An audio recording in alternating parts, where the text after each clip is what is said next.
Hey, what's up, y'all? Y'all know my slogan. I don't know it all, but I know what I've been through. Now, before we get into this video, please make sure you head on down to Instagram and follow us on our official Instagram page at hookah_anonymous_. Alright, we're able to be a little more explicit, a little more uncensored, and share content freely without running the risk of having our channel terminated. So make sure you head on down to Instagram and follow us on our official Instagram page at hookah_anonymous_. Alright, now let's get into what you guys came here to see. Now, G-Herbo sat down with DJ Akademiks recently and spoke about his War in Chiraq YouTube page that was instrumental to the drill culture just as much as some of your favorite drill artists, including Herb himself. Now, shout out to DJ Akademiks for even having the balls to sit down with Herb, because we know that Herb in the past had some not so kind words in regards to Akademiks, as well as the other drill rappers that came from that culture. But it was good to see them both sit down and speak about how they felt coming from different sides of the drill culture as well, where Ak was reporting on it and Herb was actually in it.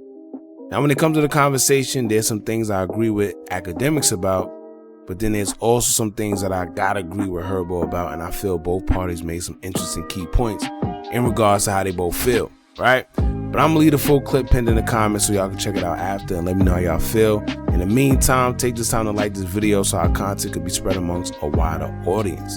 Now let's get into this video. Now the clip starts off with Herbo speaking on Lil Reese and calling out Akademiks for giving Lil Reese the Grim Reaper of Chiraq title. Now he made a good point. He says the Grim Reaper title that Akademiks gave Lil Reese made people scared of Reese. And when he say people, he's meaning like from the industry, you know, managers, label execs. And I must admit that I never looked at it from that perspective. And looking at it from that angle, I could say that he actually has a point. We all know that things like that will stop your bad because these industry guys don't like to deal with anybody that they're afraid of. You know, let's be real. None of these guys that's really in the industry that control things are street dudes. You know, some of them don't even know hip hop, but they got the leverage. It is what it is. Now, when these guys with the bag are scared to approach you or do any type of business with you, those are relationships that become ruined before they even happen. You know, relationships with people that could potentially change your life. And solely because they don't know what you would do when dealing with you, they just rather not deal with you at all. You know, so when you hear of the Grim Reaper title and you hear that he quote unquote kill people, you kind of understand why people might not want to deal with him. So I understand Herbo in that aspect, right? Now, another point Herbo made was that certain things that Akademiks said may have made Lil Reese a target as well. And that's just in the streets. From not only his ops, but other people in Chicago who may have felt like they were tougher or they was the Grim Reaper or more demon than Lil Reese. And to be honest with you, I definitely could agree with this one because this is a similar point, actually the same point that I brought up when I spoke about Akademiks as well. And let me tell you why.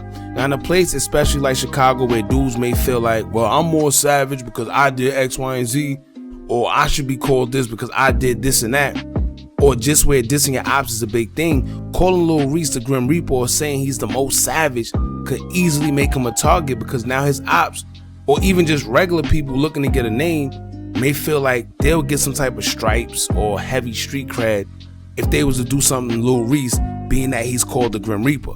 So now that brings on beef with people that you don't even know, not the people that you know you got beef with, but people who's looking to get a name off of your name. You know, going places where you feel like you might be safe, and you think these guys are regular civilians, not knowing that they just heard on Akademiks' platform that you the Grim Reaper and you this in Chicago. So now they feel that if they take you out, now they got stripes.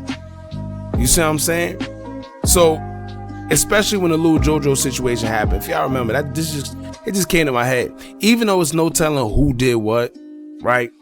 Ak made Reese seem like a menace to society after that situation happened. So I easily have to admit that Ak may have unintentionally made Reese a big target due to how he spoke highly of him and called him certain names on his platform, right? Not only Lil Reese neither, but DJ Akademiks gave out many names. And another point, and that's what I'm saying, you know, Herb brought up some good points.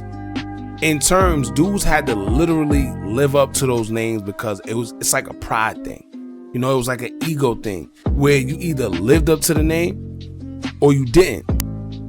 But the War in Chiraq platform was so big that the names he labeled the guys, you see what I'm saying? The guys who were the Grim Reaper or the Savage or the Crazy This or the Max Paynes, they felt they had to live up to it, which in some cases, people such as myself feels that it played a big part in fueling the violence that happened in Chicago at the time.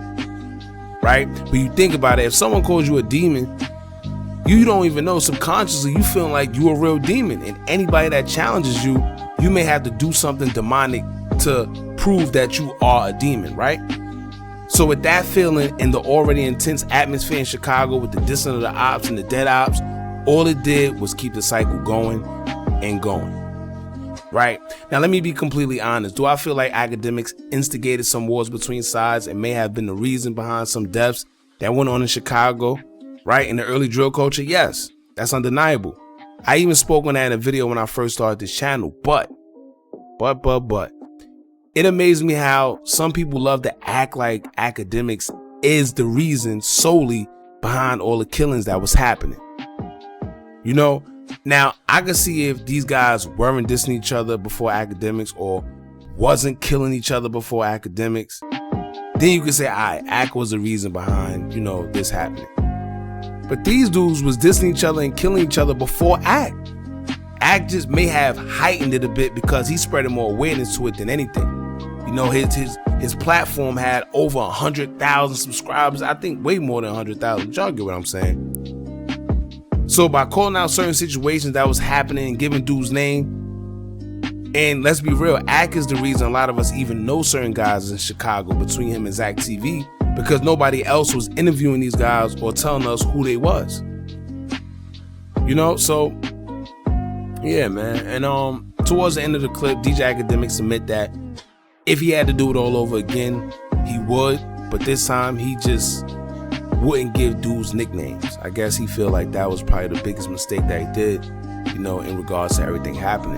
But I commend Herbo because he didn't bash Akademiks for the war in Chiraq like most of these guys do, acting like Akademiks is the reason behind everything. You know, he actually gave Ak his props and said that his idea was creative, but it did stir up some things in Chicago, and he would know because he was in it. You know, so, and I'm gonna be honest with you, it kind of caught me off guard how he handled himself in this interview. You know, it actually surprised me with him giving Ak his props, saying that it was creative. I thought it was gonna be like a back and forth shouting match. Who knows? And I don't know if it's because it was just one clip or what, but I feel G-Herbo should have brought up better topics. But that's just me. You know, it was other questions and things he could have asked that I would have asked if I was him. But, you know, I would say that Herbo actually conducted himself way better than I expected, because I thought they was both going to try to like overtalk each other to get their point across, or Herbo try and punk Ak or something, you know, based on his recent comments he made in certain interviews about Ak or whatever the case. I don't know.